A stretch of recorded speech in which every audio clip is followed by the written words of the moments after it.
चीन को जवाब देने के लिए वायुसेना ने उठाया बवंडर कदम। लड़ाकू विमानों को बेहद घातक अस्त्र मिसाइलों से करेगा लैस। अस्त्र से लैस तेजस और सुखोई जेट लद्दाख में दिखाएंगे दम। 200 मिसाइलों के जल्द प्रोडक्शन के लिए बीडीएल को दिया ऑर्डर। चीन सीमा पर बढ़ रही साजिशों को देखते हुए भारतीय वायुसेना अपनी ताकत को मजबूत करती जा रही है। डीआरडीओ सहित भारत की वो तमाम सार्वजनिक हथियार कंपनियां अपनी ताकत दिखा रही हैं जो भारत सरकार के अधीन काम करती हैं। इसके अलावा निजी कंपनियां भी अपनी ताकत झोंक रही हैं। वायुसेना जैसे ही अपनी जरूरतों के बारे में सरकार को खबर करती है, तुरंत ही उसके लिए कदम उठाए जाते हैं।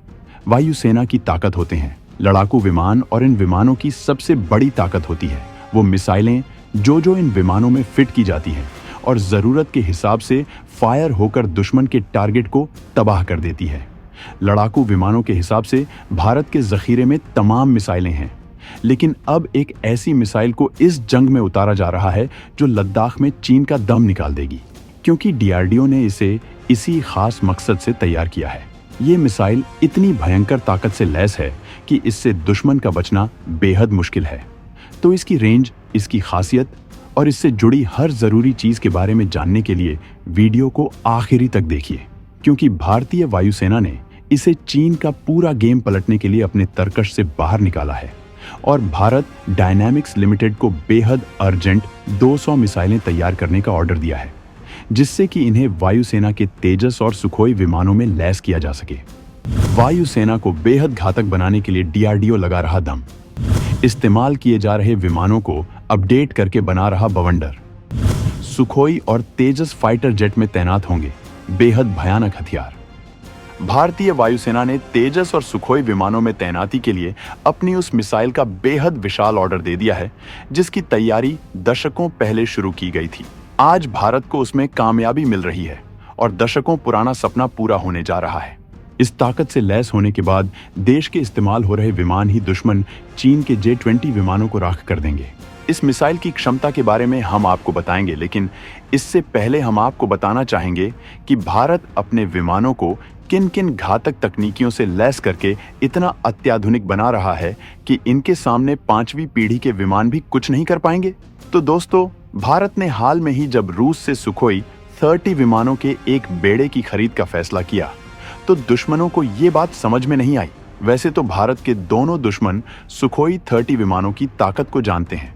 इसके बाद भी लड़ाकू विमानों के मामले में ये दोनों देश इस बात की अकड़ दिखा रहे हैं कि वो 5वीं पीढ़ी के विमान हासिल कर चुके हैं। हालांकि पाकिस्तानी सेना को अभी तक ये विमान मिला नहीं है, लेकिन वो चीन से J-31 खरीदने का ऐलान कर चुका है, जबकि तुर्की के कान फाइटर जेट में भी वो पार्टनरशिप कर रहा है, जो उसे कभी भी हासिल हो जाएगा। लेकिन भारत अपनी आर्थिक उड़ान और बार्गेनिंग के लिए इस मामले में वक्त ले रहा है। लेकिन ऐसा नहीं है कि वो अपनी सुरक्षा को लेकर कोई हल्के फैसले ले रहा है, बल्कि भारत हर तरह के विमानों को अपनी वायुसेना में तैनात करने की तैयारी में है। लेकिन फिलहाल वो एक ऐसी स्कीम पर काम कर रहा है कि जिससे उसके विमान दुश्मन के लिए काल बन जाएंगे। इसी के तहत वो घातक तकनीकियों को विमानों में इनबिल्ट कर रहा है। सुखोई विमानों के अपडेशन के लिए सरकार ने अच्छा खासा बजट दे रखा है। हिंदुस्तान एरोनॉटिक्स लिमिटेड अगले 15 साल में 84 सुखोई जेट को अपग्रेड करेगा। सीसीएस ने इसके लिए मंजूरी दे दी है। इसके डिजाइन और विकास में 7 साल लगेंगे। इसके बाद जेट को अलग अलग बैचों में अपग्रेड करके वायुसेना में शामिल किया जाएगा। भारत के पास अभी 259 सुखोई जेट हैं जो हवाई ताकत की रीढ़ हैं। इनमें से ज्यादातर जेट HL ने रूस से लाइसेंस लेकर बनाए हैं, जबकि घटनाओं में क्रैश हुए विमानों की भरपाई के लिए 11,500 करोड़ रुपए में 12 नए सुखोई जेट और उनके उपकरण के लिए हाल में ही सौदा किया गया है। इस अपग्रेड में सुखोई जेट में स्वदेशी विरूपाक्ष AESR रडार लगाए जाएंगे, जो मौजूदा रडार की तुलना में कई गुना ज्यादा ताकतवर हैं और लंबी दूरी तक दुश्मन के विमानों का पता लगाने में सक्षम है। इसके साथ ही जेट में लंबी दूरी तक मार करने वाले अस्त्र 3 एयर टू एयर मिसाइल भी लगाई जाएगी। इसके अलावा भी इन विमानों में तमाम हाई लेवल तकनीकियों का इस्तेमाल किया जा रहा है, जिसमें बेहतर एल्गोरिदम वाले तीनों मिशन कंप्यूटर भी शामिल हैं। अपग्रेड किए जाने वाले 51 सिस्टम में से 30 HL, 13 DRDO द्वारा और 8 निजी क्षेत्र तैयार करेगा।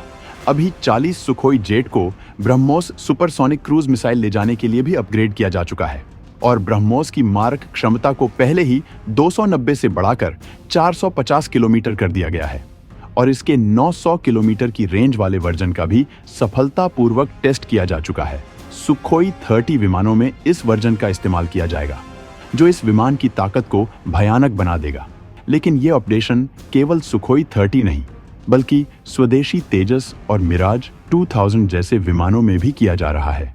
इसी वजह से तेज रफ्तार से अस्त्र 1 मिसाइलों का ऑर्डर दिया गया है, जिसकी रफ्तार किसी तूफान से कम नहीं है। 5556 किलोमीटर प्रति घंटा की रफ्तार से दुश्मन पर करती है हमला। 110 किलोमीटर की रेंज में आने वाला हर दुश्मन की बर्बादी है फिक्स। दोस्तों, अस्त्र 1 मिसाइल को खास तौर पर भारतीय वायुसेना के विमानों में तैनात करने के लिए बनाया गया था। ये कई वेरिएंट्स में मौजूद है।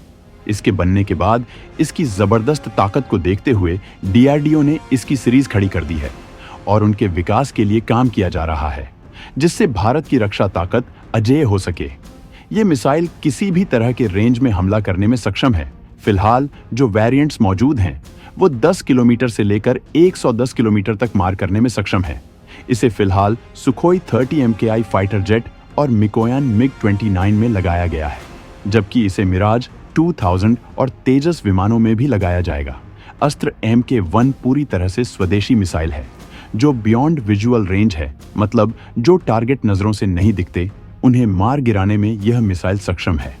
इस एक मिसाइल की कीमत करीब 7 से 8 करोड़ रुपए है। इस मिसाइल में 15 किलोग्राम वजनी हाई एक्सप्लोसिव हथियार लगाया जा सकता है। ये 20 किलोमीटर की ऊंचाई तक जाने में सक्षम है। फाइटर जेट से लॉन्च करने के बाद भी यह इतनी ऊपर और जा सकती है। सबसे खतरनाक बात है इसकी स्पीड। ये मैक 4.5 की गति से दुश्मन की ओर बढ़ती है, यानी 5556.6 किलोमीटर प्रति घंटा की रफ्तार। मतलब साफ है कि दागने के बाद दुश्मन के बचने का कोई चांस नहीं है। अस्त्र 1 की कामयाबी ने खुद डीआरडीओ को हैरान कर दिया और ये इतनी कारगर साबित हुई कि डीआरडीओ ने इसकी पूरी सीरीज खड़ी कर दी है। मतलब अस्त्र 2 अब टेस्ट के करीब पहुंच चुकी है, जबकि अस्त्र 3 के लिए भी काम किया जा रहा है। अगर अस्त्र 2 की ताकत की बात करें तो इसमें हाई एक्सप्लोसिव या प्री फ्रैगमेंटेड HMX हथियार लगा सकते हैं। यह अपने साथ 15 किलोग्राम का हथियार ले जा सकती है। इसकी रेंज 130 से 160 किलोमीटर है। यह अधिकतम 66,000 फीट की ऊंचाई तक जाती है। इसकी खास बात यह है कि इसे टारगेट की ओर छोड़ने के बाद बीच हवा में इसकी दिशा को बदला जा सकता है, क्योंकि यह fibre optic gyro best inertial navigation system पर चलती है। अस्त्र MK2 के बाद MK3 मिसाइल बनाई जाएगी, जिसकी रेंज 350 किलोमीटर होगी। इस मिसाइल को 5वीं पीढ़ी के एमका और तेजस MK2 विमानों में तैनात किया जाएगा। ये 6ठी पीढ़ी के फाइटर जेट्स की खासियतों से लैस है। भारत में इस मिसाइल के बनने का फायदा ये है कि भारत को अपने 5वीं पीढ़ी के विमान के लिए मिसाइलों का आयात नहीं करना पड़ेगा। तो दोस्तों, वायुसेना की ताकत में बेहद भयंकर इजाफे के लिए रक्षा मंत्रालय की तैयारियों पर आप क्या कहना चाहेंगे? कमेंट करके जरूर बताएं। और अगर आपको हमारा ये वीडियो पसंद आया है तो भारतीय वायुसेना के समर्थन में इसे लाइक जरूर करें।